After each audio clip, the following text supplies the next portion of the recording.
Hey, okay, saying I'm live. Okay, hey, everybody. I'm so excited. Wait, let me make sure that you guys can see me. Hey, okay.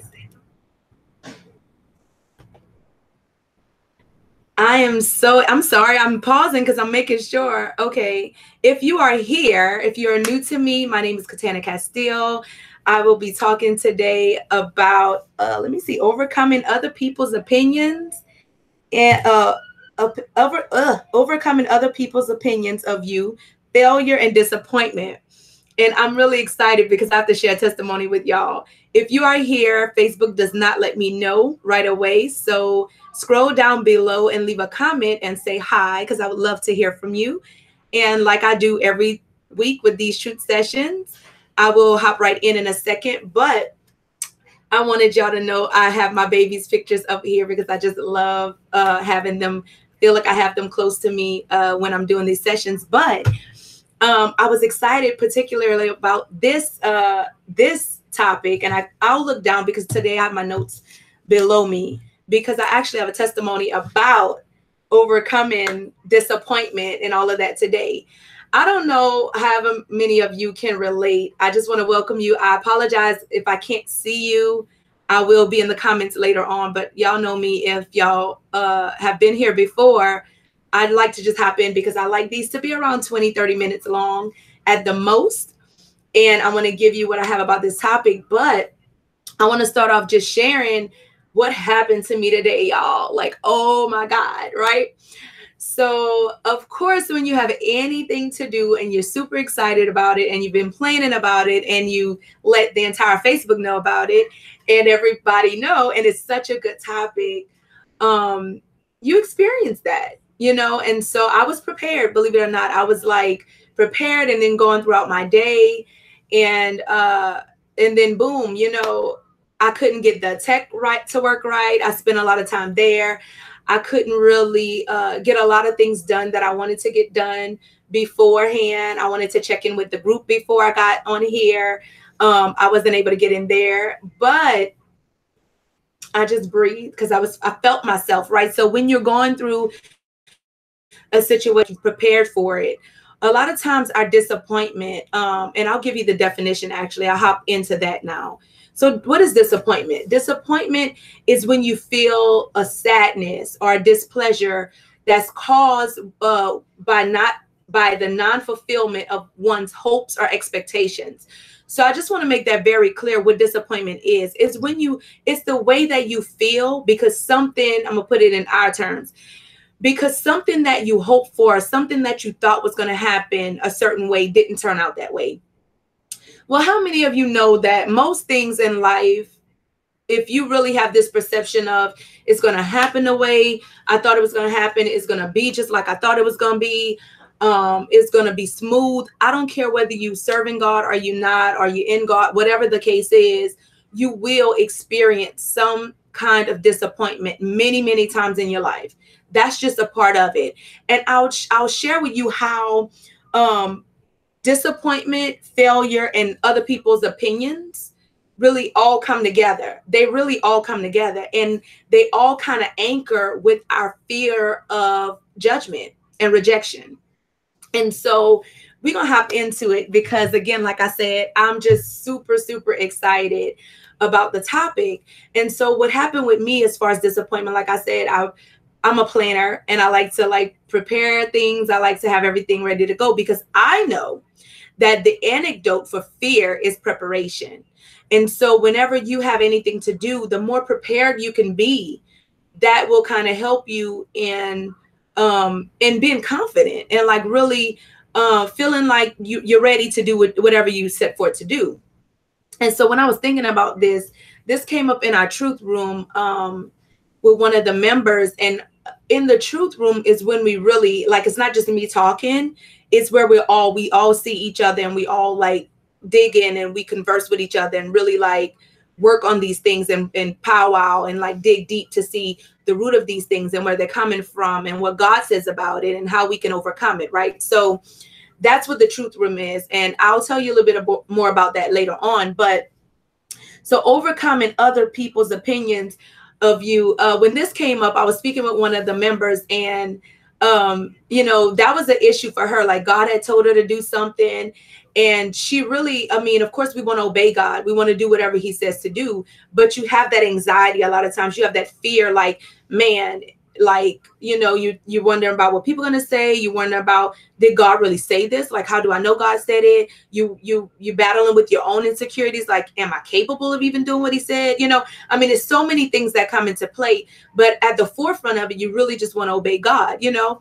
And so we begin to think about, you know, what are other people going to say about it? Like, what are they going to think about it? How are they going to feel? Like, all of this stuff, right? And it really, and like I told her, I said, other people' opinion is not your business. And she started laughing, but I was like, what other people think about you. And I want to tell you the same thing. What other people think about you or have to say about you or feel about you is absolutely none of your business. I'm going to pause right there because I really want you to get what I'm saying. And how can I say it's none of your business? I mean, of course, somebody's talking about you that's going to affect you. You're going to feel some type of way, but you feel some type of way because you're in somebody else's business. Even if they're talking about you. And I'm going to show you what Jesus did about it. Like, he had that experience. How many of you know that they talked about Jesus? And I know we say that and that's cliche, like they talked about Jesus, you know, like, of course they're going to talk about you. But I'm saying that because you cannot control what somebody else think. You cannot control what somebody else says. You cannot control what somebody else feels. That's not your business, though. You know, what you can control is what you think about yourself and how you feel about yourself and what you say about yourself. And most importantly, what God thinks about you and how God feels about you. That is more important to me than what anybody else have to say. I'd rather obey him and know that I'm pleasing him than have the praises of men or people praising me and I'm so far off, right, that I'm missing. So that's what I want to talk to you about, right? So what other people have to say about you is none of your business. You know, I hope you get that. You can't control that. It's what you think about yourself, say about yourself, and feel about yourself that matters, and how God feels. And I posted, I went back to this because I posted this. I'd heard this quote in one of the groups that I'm in. It's a closed group, and Aristotle apparently said it, and it just was so good, and it spoke to me at the time that I shared it. But criticism is something you can easily avoid by saying nothing, doing nothing, and being nothing. I'm going to say that again. If you want to avoid criticism, it's so easy to do. You just have to say nothing, do nothing, and be nothing. And guess what, though? I don't even believe that. Because even if you're saying nothing, doing nothing, being nothing, somebody's still going to have something to say about you saying nothing, being nothing, doing nothing. You know what I mean? So when you try to frame your life around what other people think, like, you'll never win, because regardless whether you're doing good or whether you're doing bad, whether you're up or whether you're down, whatever the case is, somebody's always going to be talking about you. So my thing is, why not let them talk about you for doing something good? Why not let them talk about you and just watch? You don't even have to tell people your success. Let them just watch. Be a person that does it. Be a person that bees it instead of focusing on like proving something to somebody. I don't owe nobody nothing. I don't owe nobody no explanation for nothing. I don't have to like appear to be something before people. What I'm doing is living my life and allowing God to work in me and use me and do what he has to do with me, and focusing all my efforts on pleasing him. Because I honestly, in my core, feel like if I'm pleasing God, then the people that seeks to please God will also be pleased. So why am I going to sit there and try to like focus on somebody else and what they're going to say when I already know they're going to talk bad? If they want to say something, they're going to say something anyway, right? So that's number one. And I want to tell y'all, Jesus, so this is what Jesus said. And y'all, when God brought this to my mind, I was like, man, this is so awesome.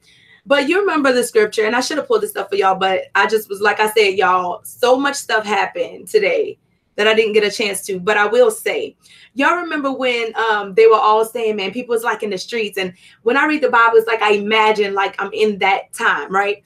And so people in the streets, and this one saying this like about Jesus, and that one saying that about Jesus. And I mean, you have all these things. And so the disciples came to Jesus and they were like, man, master, this one saying this one saying, this one saying that you're John the Baptist, this one saying that you're this person, right? And he's like, but who do you say that I am?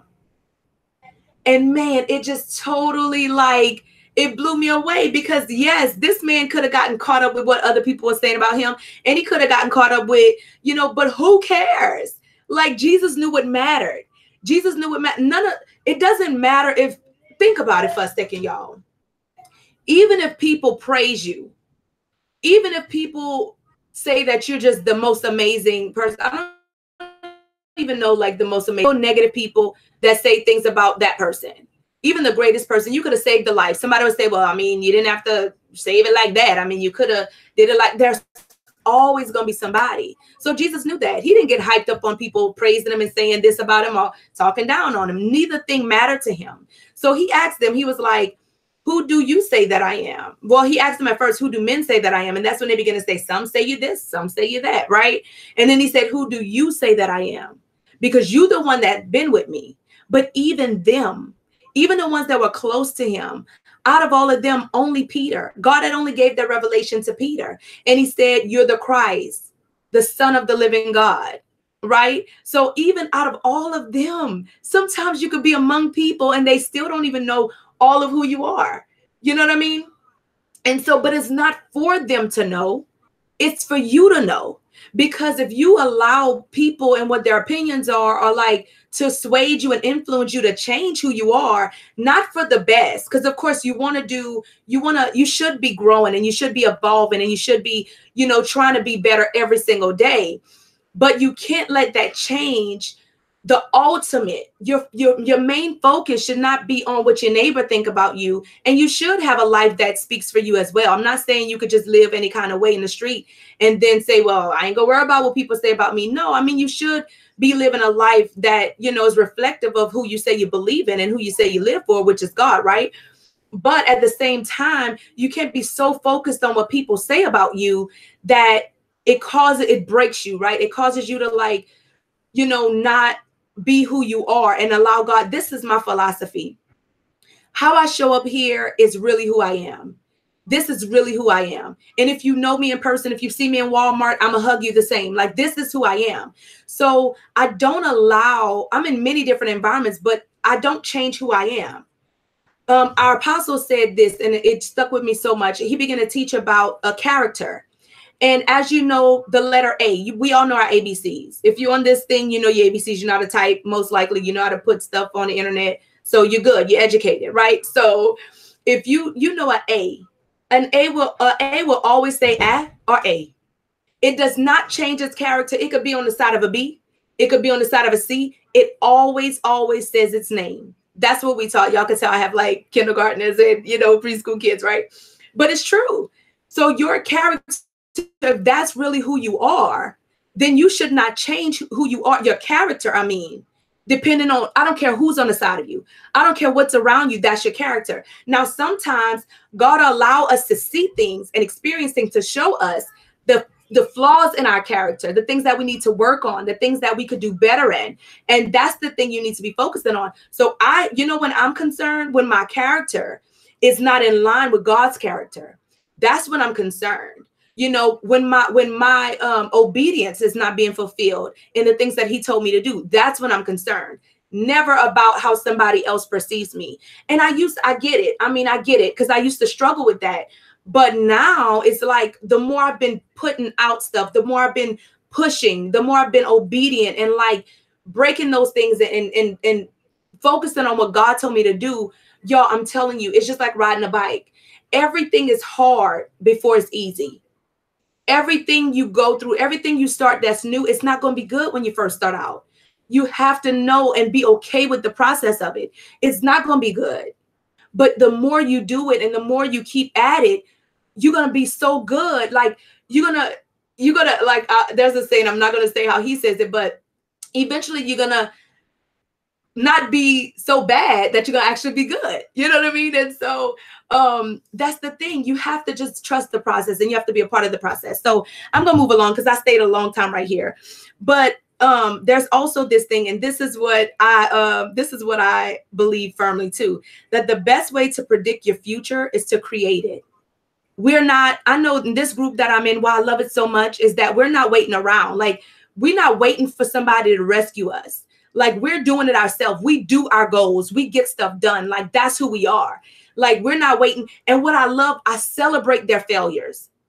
I celebrate it. Why? And I'm gonna wrap this. I'm gonna begin to bring this all together. So we're talking about overcoming other people's opinions of us, right? I hope that I beat that dead horse, right?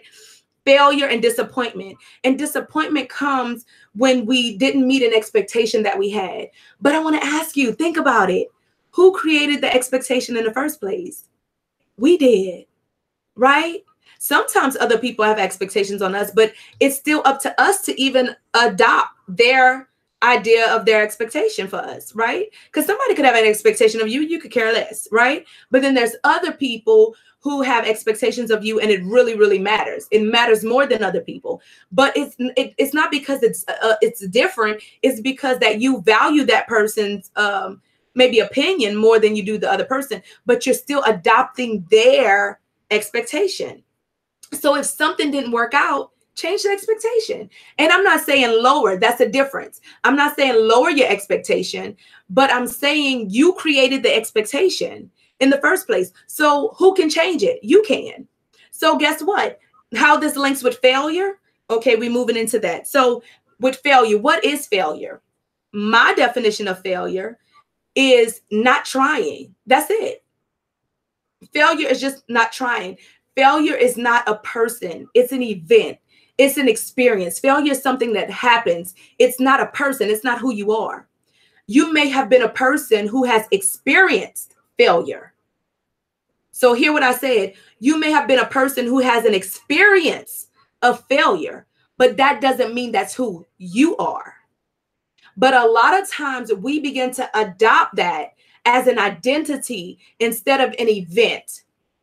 So how does that go all together? So it's important to reframe what failure is, because when we think of failure as just, I'm not trying something versus an outcome, we tie it to an outcome. And that's what leads to our disappointment. Is it making sense now? Is it all coming around? So when we put a certain expectation on ourselves and we don't meet it, we experience failure, right?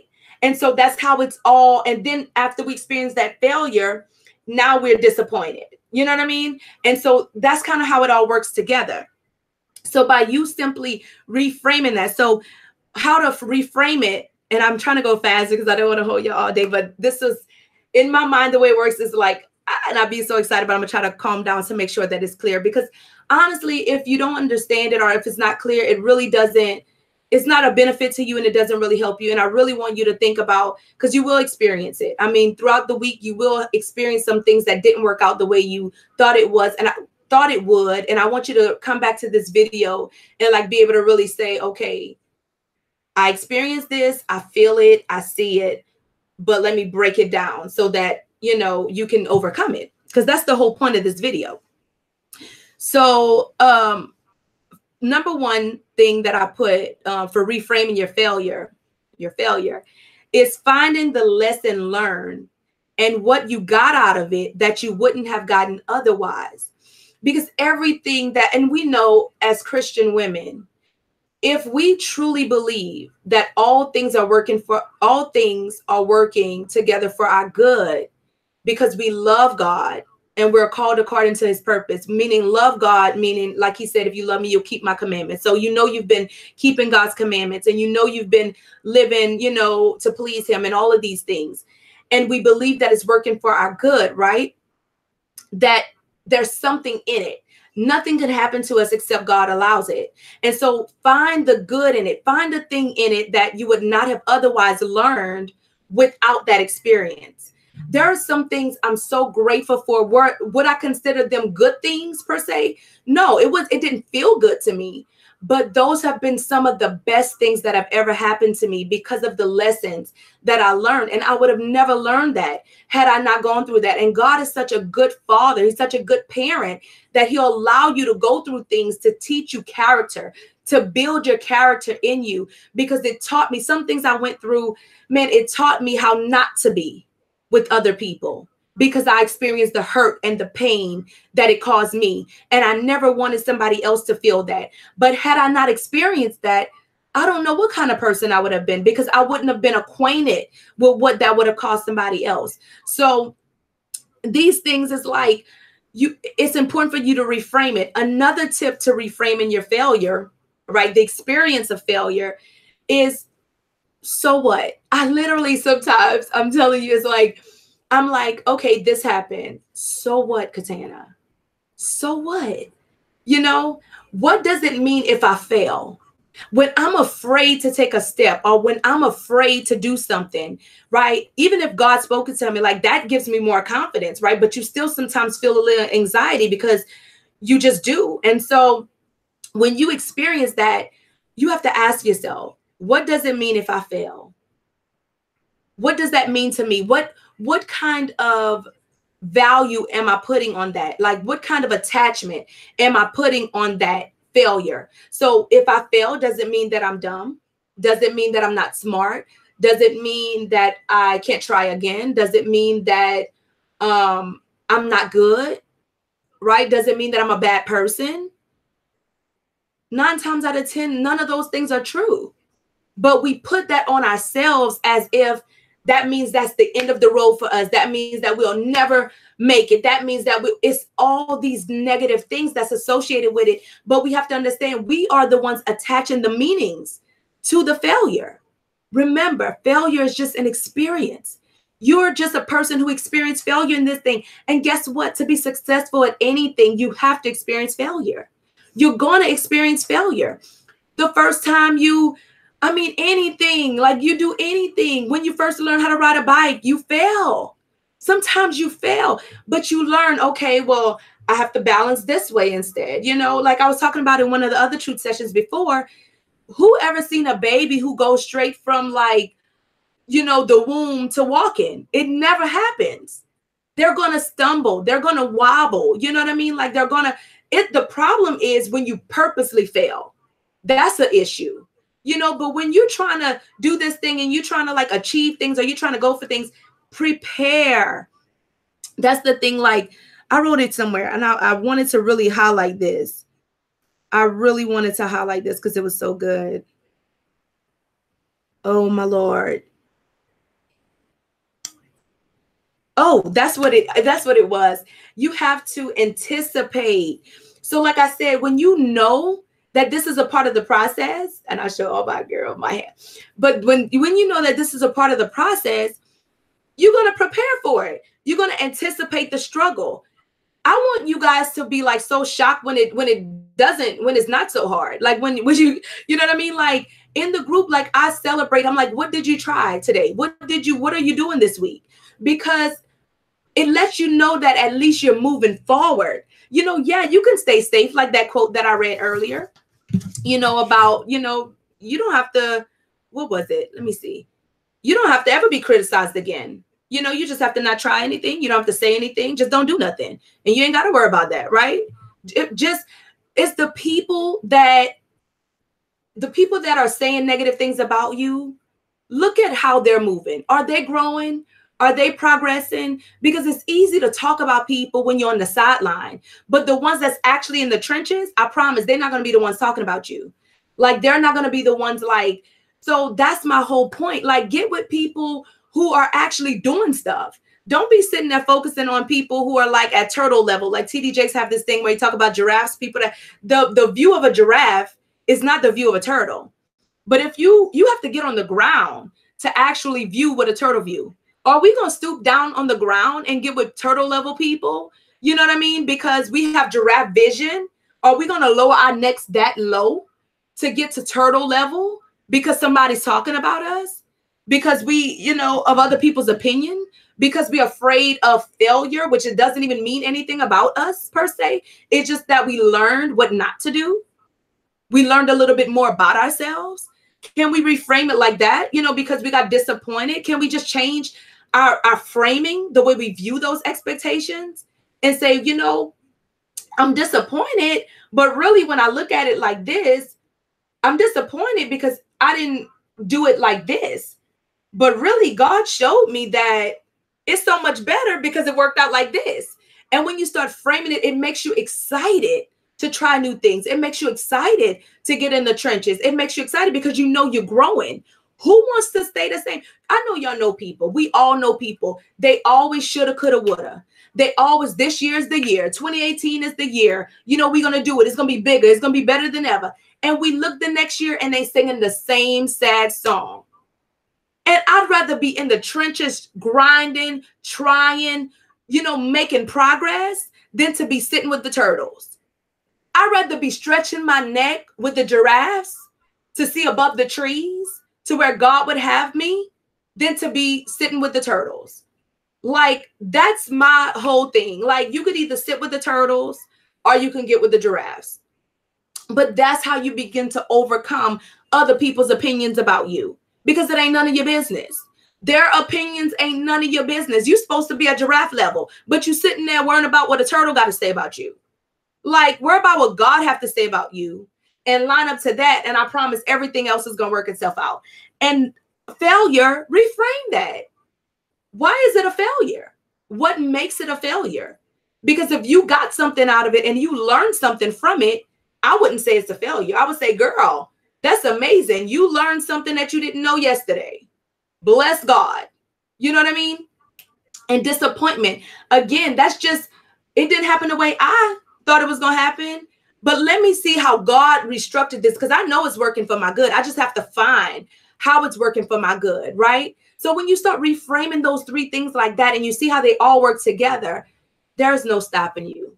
There is no failure. There is no disappointment, because it's all going to work for your good. If you are striving and you are trying to please God and you are loving him and keeping his commandments, there's no way possible that this too will not pass. I always tell myself, I was so like, when I get stressed out and I get like, oh my God, it didn't work. And I take a deep breath and I'm like, God, this too shall pass. How do I know? Because I remember things that I never thought I would overcome. I remember things that I never thought that would work out for me. And I look back now and I nearly forget those things because it's so far from me. So just like those things, this too shall pass. That's my experience. That's not who I am. I'm working on my character. I'm working on being solid. I want to where I'm just like an A. I'm just like a letter A. I'm just like a letter B. I will always say the same sound, no matter who I'm around, no matter what is the influence that I'm dealing with, no matter what situation, right? That's all I'm working on. Everything else, that's turtle level. There's no way possible that I'm going to grow to the level that I am. My neck is finally being raised up and I'm going to get down at turtle level and worry about with people that's not doing anything, not growing, not moving. But we talked last week about you bringing yourself down. You bringing your standard down to meet other people. No, you're going to rise your standard up because that's where you belong. So if you want to help with getting, moving from the turtle level and rising with us giraffes, because in this group that I'm about to talk about, it's all giraffes. There is no room for turtles. Like, you won't even survive if you are a turtle. And if you are a turtle, and you want to be a giraffe, we got you too. But you can't stay a turtle because we're all giraffes. We all have vision. We all have, things that God have put in us to impact the world. And so you can't stay at that level. So if that's something that you want to be a part of, it is closing at the end of this month. We will close it down. God is moving. The group is growing, and I just want to focus on them. And it's just amazing. The breakthroughs that are in there, the challenges that are in there. A lot of them are like, man, I didn't expect this. Like, I'm growing. I feel so much better already. I mean, it's so amazing. And that's the importance of following your vision. Sometimes you won't see the whole picture. God won't always show you the whole picture, but just take one step at a time. Just just move just one step at a time. You know, it's like we talked about the first week, moving from fear to faith, you know, just taking one step at a time. You know, you have to believe in yourself. You have to invest in yourself. And in that, it's going to cause you to take action. And in taking action, you're going to have momentum. And with momentum, you're going to make great progress and strides. And so, like I said, if that's something that you want to be a part of, there's a button right below this video. It says pay with PayPal or pay with Stripe. It's $27 a month at this time. And let me tell you, that's the best $27 you will ever spend. I mean, it's better than a nail job, better than a fast food restaurant, better than Starbucks coffee. It is amazing. It is amazing to be in this kind of group with this support coming from these women and this accountability. And so, but like I said, be ready, because it is definitely going to challenge you in a good way. And you're going to be so overwhelmed with love and support that you have no choice but to grow. So with that being said, it is 5:30. Thank y'all so much for being with us. Hey, Eva. Oh my God, I'm seeing all of y'all faces scroll. Let me see if y'all have any questions or comments below.